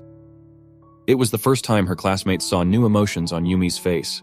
Looking at her back, Fuya marveled at how angry she was at him for the first time. In her hurry to get home, she didn't expect the guy to run after her, so she stopped and asked why Fuya was following her. Out of breath from the long road, he inhaled deeply, trying to find the right words and rectify the situation. However, he didn't have time to do so. Yumi was the first to shout out that she didn't want to leave either, because just like Fuya, she would feel loneliness, but there was nothing she could do about it. Upset by what he had said earlier, tears ran down her cheeks, but she continued to confess that she wanted to say goodbye to him on a happy note, but he himself had made that impossible. Abruptly turning to face him, Yumi reminded him how he had shouted that he hated her. In that case, out of anger, she replied that she didn't want to see his face anymore either. After hearing that, he couldn't even utter a single word and froze in place in shock, unable to believe his ears. On such an unpleasant note, they had parted once as children, making it terribly hard to remember that period. All Fuya felt at that moment was regret. 10 years had already passed, but he still couldn't get Yumi's words out of his head, and he remembered them every night before going to bed. And that was the only reason he wore a paper bag or any other mask on his head when he saw her, all to avoid showing Yumi the face she said she hated. On that unfortunate day, Fuya accidentally hurt Yumi, who had to move to another house, so they parted as enemies. In the second semester, the teacher only received a postcard from her with her new address written on it. She had pinned it to the blackboard in front of the students so that they could write to her at any time, but he did not have the courage to contact her the next day, or a month, or a year later. There were many regrets about it, but at the time he didn't know what was right and didn't even apologize, continuing to go to class and do nothing. This lasted for 10 whole agonizing years until they grew up and went to university. After that, he went back to his appearance and grew long bangs to cover his eyes from the stares of strangers. Even on the first day of university, he didn't bother to cut his hair and indifferently walked past the students. Fuya ignored the students for a long time and slowly walked to the front door until he saw the one he had parted with on a sad note 10 years ago. Seeing Yumi cheerfully talking to her friends, he hid behind the brick fence with lightning speed, trying not to give away his presence. This situation could only happen once in a million, because of which he couldn't believe his eyes, so covering his mouth with his hand, shockedly watched her. It was definitely Yumi. Fuya knew for sure that she had once traveled far away, but now they were lucky enough to be studying at the same university still, and in the same department. Her hair had gotten longer, her hairstyle had changed, and she was also taller. In these 10 years, she had only become more beautiful, but how to approach her? He had thought of many things in a few minutes and was ready to approach her right now, but remembering how she had said she didn't want to see his face, he froze. Leaning against the cold fence, Fuya rolled down it, clutching at his heart, which was beating furiously and felt like it was pierced by hundreds of needles. At the same moment, he ruffled his hair, trying to get his thoughts in order as the paper bag, tattered by life and greasy hands, approached him treacherously. It landed crisply in his face, followed by a male voice apologizing. After taking the bag off his head, Fuya smelled the smell of bread and then saw the guy chewing on a French baguette. Of course, he immediately replied that it was the wind that blew the bag away, because he himself did not intend to throw garbage. However, that wasn't what surprised Fuyu. The stranger was such a pofagist that he ate bread in the middle of a busy street, unashamed of his appearance. Adding sauce from the bag onto the bread, the guy asked him what was wrong because Fuya didn't look quite right. This was the first time even Fuya realized how much weirder this man was than him. In college, he felt like a nasty frog at the bottom of a well that no one interacted with. All of these thoughts were true, but he decided to keep them to himself nonetheless. He felt fine, but pointing toward the entrance, he explained that there was a man standing there to whom he did not want to show his face. The stranger looked in that direction, then calmly listened to him and advised him to take his paper bag. But Fuya did not immediately understand what he was getting at. It was only by tapping into his imagination and the guy's explanation that he realized that the cardboard could be put on his head and walked up to Yumi. He'd look weird, but no one would know who he was. Fui's face immediately stretched with surprise and the realization that it was ingeniously simple, and for some reason it hadn't occurred to him before. It was a brilliant, yet simple idea. Standing up from the floor, he stared in the direction of the guy who had guided him to the right path. Immediately, he surpassed his sensei in strangeness. Yumi would hardly recognize him, after all. It had been long enough since the move that his height, voice, and body had changed a lot. Besides, they had only been in the same class for 3 months, and she only remembered his scar at most. That's why he had to hide the mark under long bangs with a cap, but that decision still left a chance of being recognized. The thoughts in his head buzzed in swarms and kept him from thinking clearly. He wanted to see Yumi very badly, but after that fight, he wasn't sure if she would forgive such a sudden appearance. But even still, Fuya missed her every day and longed to see her if only for a second. By the time he was dealing with his feelings, the stranger had finished his bread and brushed the crumbs off his hands. He realized that the problem wasn't avoiding Yumi with a bag over her head at all, so he started dispensing advice. He was interested in watching the two of them meet, so he encouraged Fuyu to be proactive. It's best to do something first and regret it, rather than regretting what you didn't do. With that slogan, the guy promised to help him in this difficult endeavor. All Fuyu needed was a suitable place, materials, and a ring. Thus, under the pseudonym of Papebag-kun, he tried to help Yumi and make her happy every day. However, after being revealed, he never dared to approach her. It had already been over 2 weeks since he ran away after her confession, but he still continued to sit immersed in his gloomy thoughts near the outhouse surrounded by magic equipment. All this time, all he could think about was Yumi and he didn't know what to do. However, he couldn't be allowed to die of moping, so the stranger who had helped him come up with the image of Papebag-kun came to him at the sound of the keys. When asked what he was doing here, Fuya doomily replied that he had come to collect and throw away all the unnecessary things that were unlikely to be of use to him in the future. The friend had to stand in complete silence for a few seconds, analyzing the words he had just been told. Considering that he was about to throw away the things that gave Yumi joy, it came to the guy's mind that he had been abandoned after all. At the same moment, Fuya shivered in embarrassment with sweat, causing him to turn aside to avoid the stares, but his buddy still asked him to tell him everything that happened. He finally agreed, and began his long, but understandable enough to call him an idiot, conversation. When Yumi said she wanted to date him, a coward who couldn't even apologize, he felt guilty, and when the disguise came off, he ran away in a fright. From that moment on, he couldn't appear in front of her as Baggy-kun, which is why he has to throw away his accumulated stuff and never see Yumi again. As the story came to an end, the friend folded his arms and, trying not to get involved in other people's business, told Fuyu to do what he wanted. He didn't resist his friend's recommendations, so he silently got up from the ground and began to gather his inventory into boxes. Watching his actions, the buddy saw a gray cape and asked what it was. As it turned out, the guy was renting him an outhouse, so he didn't know what was going on here. The gray cape turned out to be a sun visor for his face that he used to take with him on trips out of town. Yumi used to like watering tomatoes, so they went to pick vegetables, and that's where he hid his face. Even though it was difficult and tiring to walk around in it, but thinking back on it, only pleasant memories came to mind. Thankfully, she didn't see his face then, when she doused herself head to toe with tap water at the farm. After that, the mate noticed a cloth with a marvelous pattern and inquired about it. In the box was a hand towel that Fuya used when he was doing an acrobatic act. Then it suddenly rained and he covered his face with it instead of the soaked bag. The main character then had a lot of fun and enjoyed seeing his stunts, so she smiled happily until it rained. That day, she finally realized that she couldn't take him lightly, but she gave her towel to him anyway. Unfortunately, that useless cloth was now just a tangible piece of thread that brought back sad memories. Wrapping the beach umbrella with duct tape, Fuya told her that he used it when he made a Hawaiian corner.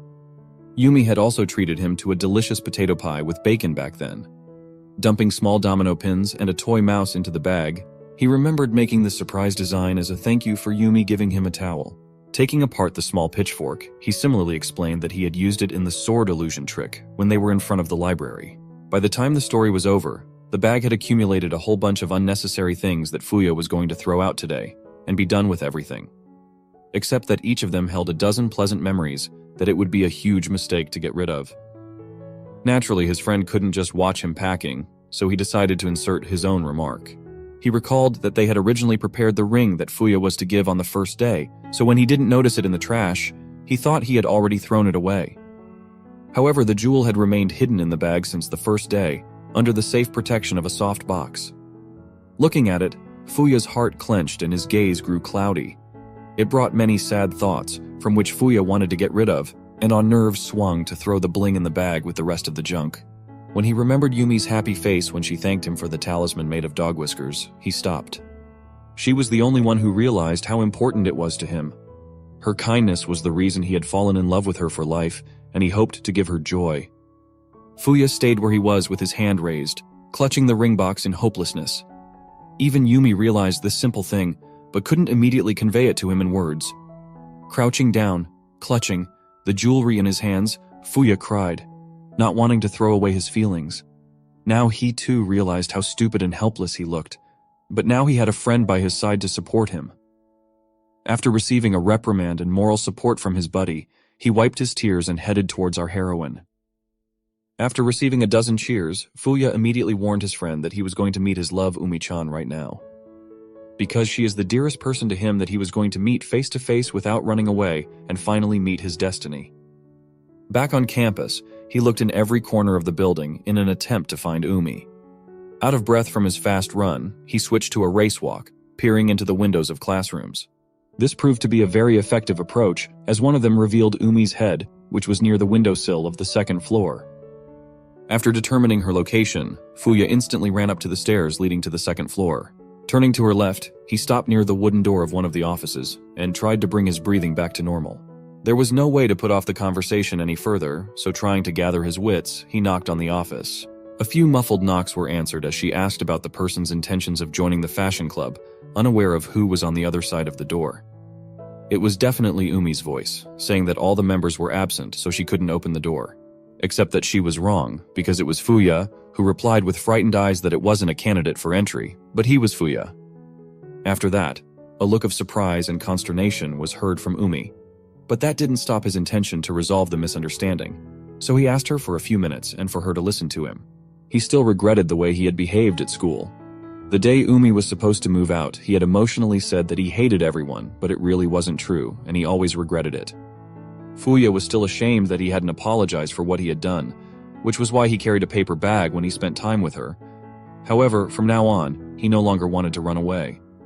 Listening to his heart fly out of his chest from excitement, he took a lot of air into his lungs and apologized for what he had done 10 years ago. His words were like a balm to his soul, but Umi continued to stare at the door separating them and asked again. Had Fuya really come to her to make up? At that moment, his plaza rounded even more, hoping that things would be much better from here on out. The day would finally come when they would get rid of their misunderstanding. The way she was acting made him fall in love even more. Even now, Umi didn't escalate the apology, but took it as an attempt to make up, which he happily agreed with. After that, Umi replied that she would try to open the door, but he would have to wait a bit. Not a rustle was heard for a while until the doorknob started twisting in different directions. Later, Fuya grabbed it and pushed forward, taking a step into the room. What he saw afterward was beyond any explanation. Standing beside the sewing machine was Umi wearing a beautiful knee-length dress with a sheer hemline. She had a new hairstyle and had her face adorned with delicate makeup that added a twist to her outfit. Fuya flinched as he took a step back, not knowing what to say in such a case. He had just come to apologize and ended up seeing the princess. Pulling himself together, he made his way to the back of the office, comparing her to a fairy until he stepped on a plastic grabber, which he matched to a magic hand. As it turned out, Umi used it for things she couldn't reach. Today it had come in handy for opening a door, but while she was cranking the handle, the contraption flew out of her hand and fell to the floor. She then began to explain her appearance, saying that the model couldn't make it to their fashion circle today and was asked to try on clothes because they were the same height. She also had her hair done under the dress, so looking at herself in the mirror, she couldn't believe she could look like that. Except Fuya didn't think she was chosen just because of her height. Looking at her, he replied that the dress fit her perfectly. Plus, the club wouldn't waste time making her look just because of her suitable height. Listening to the compliments she was showered with, Umi blushed with embarrassment and smiled sweetly. However, waving a plastic grabber, he nearly blew the whole place apart due to being distracted by her appearance. First things first, they needed to make up and then talk about loose topics. Putting the strange thing on the shelf, Fuya started to walk towards Umi, who was looking at him waiting for what he had to say. Stopping a meter away and blushing at Umi's beauty, he finally directly apologized to her for saying that he hated her. Plus, he saw fit to thank her for socializing with a weirdo like him. Back in high school, she had accepted him as a normal person, for which he was grateful from the bottom of his heart. However, Umi didn't see it as something to be thankful for, so she took his hands in hers. She also needed to apologize for saying the words, "I don't want to see your face again," out of anger, because she didn't really mean to say that at all. After that, she apologized for not noticing for so long that Papebag-kun was him. Squeezing his palm with both hands, Umi thanked him for having the courage to come and see her. This whole heartwarming situation touched him to the core, after which his eyes filled with tears. For 10 whole years, he didn't know what to say when they met, but a couple of words solved all disagreements. Naturally, because of his reaction, she was startled and asked what was wrong with him. But it was nothing compared to the fact that they had finally made up. Wiping the tears from his face, Fuya thought back to the past, deciding to remind one incident to Umi. Once upon a time when he was a child, he had promised that he would give her a real ring instead of a candy ring, so today was the perfect chance to do so. Umi also remembered the day he got his scar on his forehead, but didn't understand what he was getting at and just watched him rustle around in his pocket. At the same moment, he took out a small velvet box and held it forward, surprising Umi. She felt as if she had been electrocuted, as she remembered Papebag-kun prancing in front of her with a ring in his hand the first time they met. It was an embarrassing enough memory, so he apologized for that incident. However, they had gotten off topic again, and back to talking about the ring, Fuya asked her in a trembling voice if she would accept it. The surprise on Umi's face was visible to the unarmed eye, and then they both blushed, worried about whether the feeling was mutual. Confused, she wasn't sure if she could just take it and doubted her decision for a long time. Was she worthy?